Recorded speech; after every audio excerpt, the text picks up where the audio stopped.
में क्या एक बार फिर से बड़ा सियासी खेला होगा? सवाल दरअसल इसी को लेकर इस वक्त सबके सामने खड़ा हुआ है, क्योंकि नीतीश कुमार के यू टर्न लेने को चर्चा है। 2005 से बिहार के मुख्यमंत्री की कुर्सी पर कब्जा जमाए नीतीश कुमार पांचवी बार पाला बदलने के लिए तैयार बैठे हैं।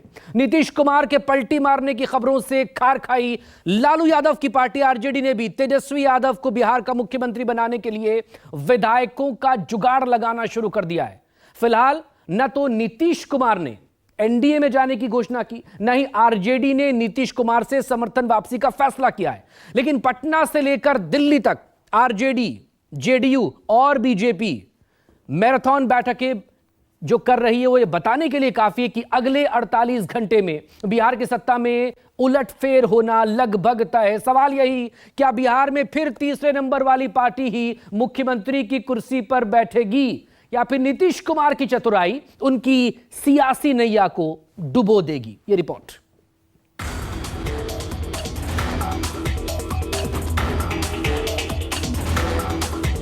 नीतीश बाबू को फिर से भाजपा एनडीए में लेगी तो मैं बिहार की जनता को स्पष्ट कह देना चाहता हूं और लल्लन बाबू को भी स्पष्ट कहना चाहता हूं, आप लोगों के लिए भाजपा के दरवाजे हमेशा के लिए बंद हो चुके हैं। वो अब नाक भी रगड़ ले तो भी बीजेपी का दरवाजा उनके लिए बंद हो चुका है। हम क्यों उनका साथ है? उनमें बचा क्या है? नीतीश कुमार ने कहां नाक रगड़े, किस किस के सामने गिड़गिड़ाए, कहां आंसू बहाए, ये तो किसी ने नहीं देखा। लेकिन 4 महीने पहले जिस पार्टी ने नीतीश कुमार के लिए नो एंट्री का बोर्ड लगा रखा था, हमेशा के लिए दरवाजा बंद कर दिया था, उसी बीजेपी ने अचानक नीतीश के लिए दरवाजा खोल दिया। नीतीश कुमार के इस्तकबाल के लिए कालीन भी बिछा दिया। कल तक जो पार्टी नीतीश कुमार को पलटूराम कहते नहीं थकती थी, उसकी पूरी पलटन नीतीश का स्वागत गान गाने लगी। करने के लिए किसी को कोई रोक नहीं सकता है। एक चीज स्पष्ट समझिए कि भारतीय जनता पार्टी लोकसभा की तैयारी के लिए कल 4 बजे बैठक बुलाए हैं। उसमें लोकसभा प्रभारी, हमारे माननीय सांसद, माननीय विधायक उपस्थित होंगे। देखिए, ये सब कोई हम लोगों के स्तर पर कोई बात नहीं है। एकदम क्लियर रहिए। बिहार भारतीय जनता पार्टी जिस तरह लड़ते रही है वो आगे भी लड़ते रहिए। स्पष्ट रहिए, हमारी बैठक लोकसभा चुनाव के अंतर्गत हो रहा है। पगड़ी का जवाब मैं पगड़ी के समय दूंगा। राजनीति में कोई दरवाजा परमानेंट बंद नहीं होता। आवश्यकता के अनुसार दरवाजा खुलता रहता है, बंद होता रहता है। अगर आवश्यकता पड़ेगी तो दरवाजा खुल जाएगा, अगर आवश्यकता नहीं पड़ेगी तो दरवाजा बंद रहेगा।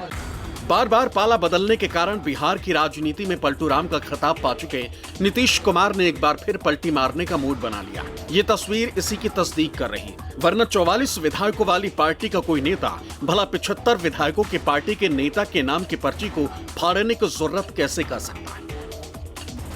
उप मुख्यमंत्री के लिए लगाई गई कुर्सी पर ठसक के साथ कैसे बैठ सकता है? मुख्यमंत्री की मौजूदगी में उप मुख्यमंत्री की तौहीन कैसे कर सकता है, वो भी गणतंत्र दिवस के मौके पर राजभवन की हाई टी पार्टी में? मतलब नीतीश कुमार तो राजभवन पहुंचे लेकिन तेजस्वी नहीं पहुंचे। उनकी कुर्सी पर जेडीयू नेता अशोक चौधरी बैठ गए। ऐसा लगा मानो नीतीश कुमार ने अशोक चौधरी को पास बिठाने के लिए बुलाया, तेजस्वी की कुर्सी पर ही बैठ जाने का फरमान सुनाया हो। राजभवन से निकले तो मीडिया ने तेजस्वी की गैर मौजूदगी पर सवाल दागा और नीतीश के तेवर में उस सवाल का जवाब भी मिल गया जो पूछा नहीं गया था। यानी महागठबंधन की उल्टी गिनती शुरू हो चुकी है। और क्या नीतीश कुमार बीजेपी के साथ हाथ मिला चुके हैं? मुख्यमंत्री जी कुछ कहेंगे?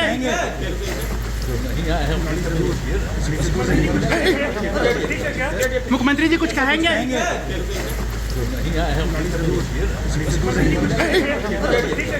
मुख्यमंत्री जी कुछ कहेंगे?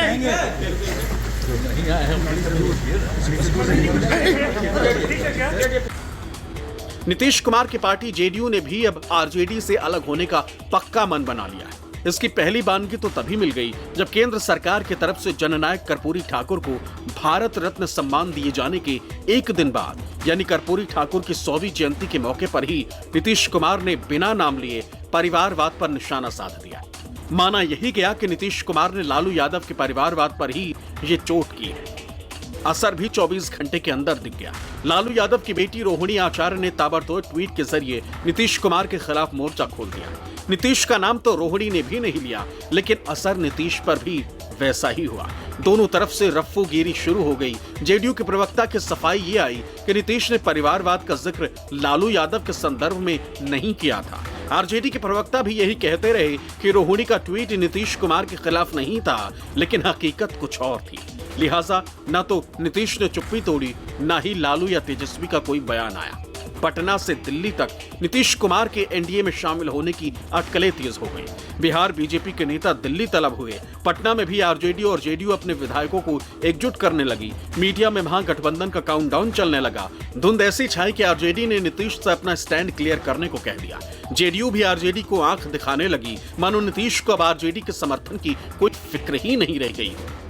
मैं आग्रह करूंगा हाथ जोड़ के माननीय मुख्यमंत्री जी से कि ये जो संशय, कंफ्यूजन, ये इधर उधर, वो सब स्पष्ट हो जाए, ताकि बिहार अपने हित पर, बिहार के युवाओं के हित पर हम जो ये 4-5 दिन से चीजें देख रहे हैं वो खारिज हो जाए। माननीय मुख्यमंत्री नीतीश कुमार जी राज्य के मुख्यमंत्री हैं। 7 निश्चय पार्ट 2 पर काम चल रहा है। माननीय सुशील मोदी जी राज्य के और राष्ट्रीय राजनीति में एक महत्वपूर्ण हस्ताक्षर हैं।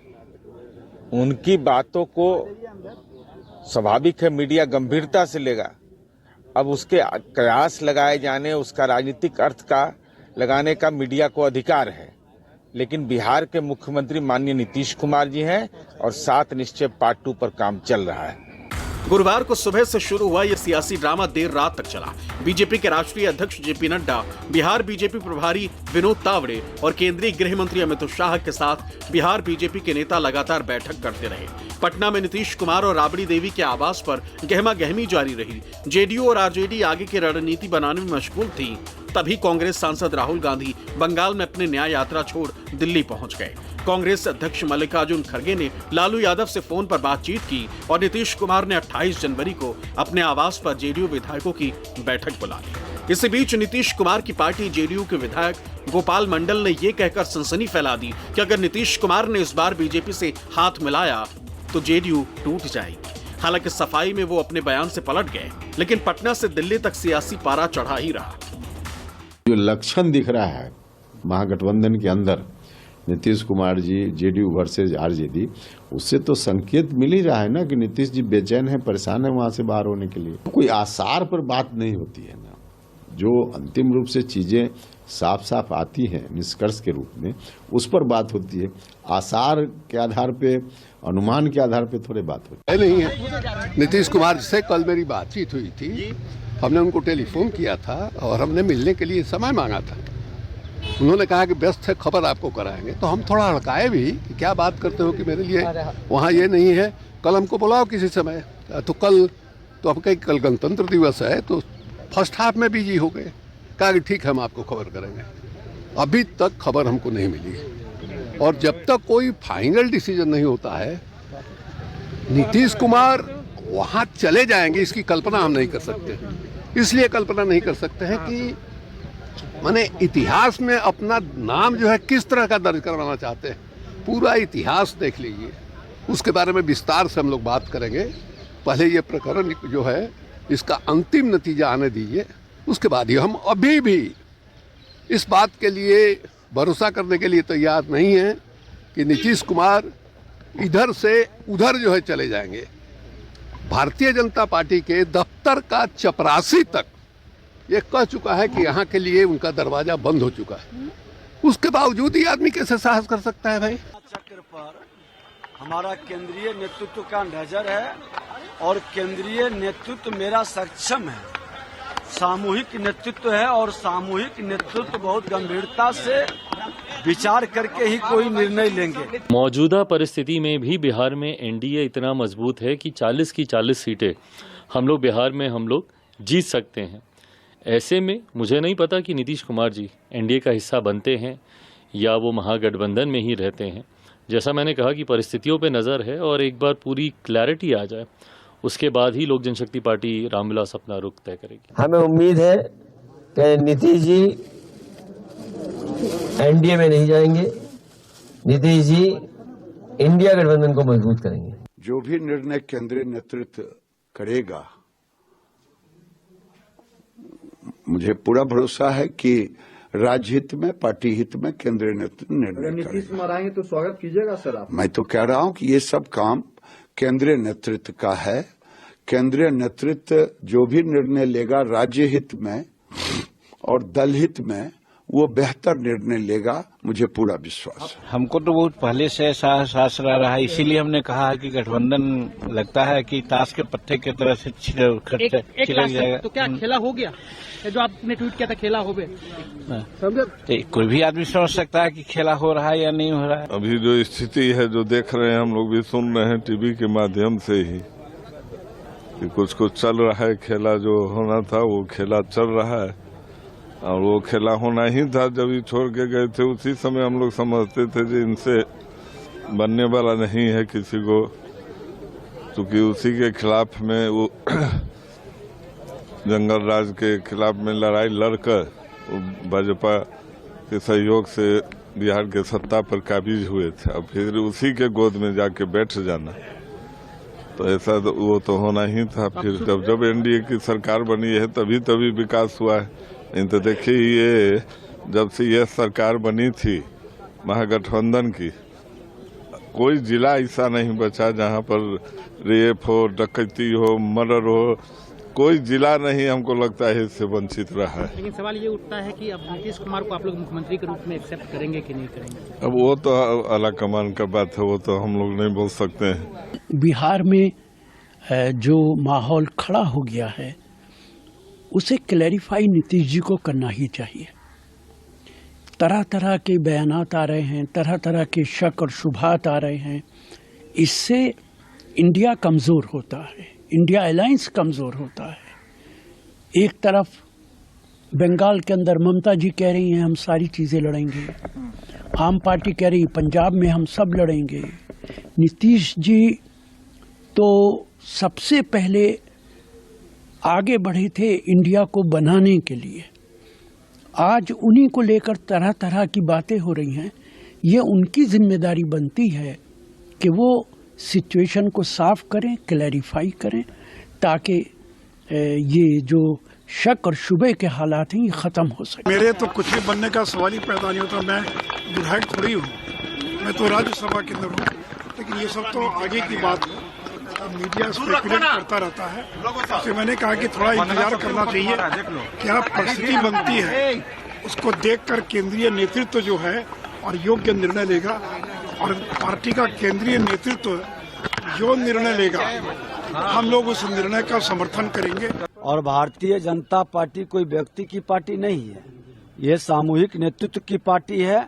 हमारा नेतृत्व सक्षम नेतृत्व है और सामूहिक नेतृत्व का निर्णय पार्टी स्वीकार नहीं करता है, स्वागत करता है। इसलिए अभी तक कोई जानकारी नहीं है कि 20 जनवरी के बाद 30, 31 तक, 25 तक कुछ न कुछ बिहार में परिवर्तन होगा। और उसका आधार यही था कि गत दिनों में नीतीश कुमार राजद के खिलाफ बहुत सारी बातों को कहने का उन्होंने काम किया है, चाहे लॉ एंड ऑर्डर की बात हो, विकास की बात हो, या फिर परिवारवाद की बात हो। तो ये सारी बातों से हम कयास लगा रहे थे कि अब इन लोगों का साथ चलने वाला नहीं है, और वही बात परिलक्षित हो रही है। तो अब कब होगा दिन नहीं कर सकते हैं, समय नहीं कर सकते हैं, लेकिन अंदाज लगाते हैं कि अब बहुत दिन तक इन लोगों का जो गठबंधन है नहीं चलेगा। यह बात तो सही है कि जहां हैं वहां नीतीश जी काफी परेशान हैं, दमघुटन की स्थिति में, इसलिए वहां से निकलना चाहते हैं। लेकिन भारतीय जनता पार्टी में आएंगे, अगर गठबंधन के साथ आएंगे तो फिर लोकसभा चुनाव के बाद रहेंगे साथ में कि नहीं रहेंगे, यह भी एक बड़ा सवाल है। तो इन तमाम सवालों के मद्देनजर अब चीजों का आकलन करना पड़ेगा, देखना पड़ेगा। लेकिन जब तक पूर्ण रूप से घोषणा की बात नहीं होती है तब तक इसको मान ही लेना कि ऐसा हो ही गया या हो ही जाएगा, ऐसा कैसे कहना संभव। 243 सीटों वाले बिहार विधानसभा में बहुमत के लिए 122 विधायकों की जरूरत है। लालू यादव की पार्टी आरजेडी के पास फिलहाल 75 विधायक हैं। आरजेडी को कांग्रेस और लेफ्ट के विधायकों का भी साथ है, लेकिन नीतीश कुमार के अलग होने के बाद उसे बहुमत के लिए 8 विधायकों की जरूरत होगी और ये काम इतना आसान नहीं दिखता। इधर अगर नीतीश बीजेपी से हाथ मिलाते हैं तो मांझी की पार्टी पहले से ही एनडीए का हिस्सा है। ऐसे में उसे बहुमत के लिए किसी और से मदद नहीं लेनी होगी। लेकिन सूत्रों का कहना है कि अगर नीतीश कुमार ने बीजेपी के साथ सरकार बनाई तो उनकी पार्टी टूट जाएगी, क्योंकि पार्टी के कुछ विधायक बीजेपी की राजनीति के खिलाफ हैं और वो तेजस्वी को नेता मानकर आरजेडी के पाले में आ सकते हैं। हालांकि अटकलें तो ये भी हैं कि लालू यादव ने जीतन राम मांझी को सीएम पद का ऑफर दिया, जिसे मांझी ने ठुकरा दिया। इधर बीजेपी भी ये दावा कर रही है कि कांग्रेस के कई विधायक उसके संपर्क में हैं। हालांकि आरजेडी इस बात से राहत की सांस ले सकती है कि विधानसभा के स्पीकर अवध बिहारी चौधरी उसकी पार्टी से हैं, तो एनडीए के पक्ष में ये बात जाती है कि केंद्र में उसकी सरकार है। पटना से अमिताभ ओझा और सौरभ कुमार के साथ ऋषिकेश कुमार, दिल्ली, न्यूज़ 24।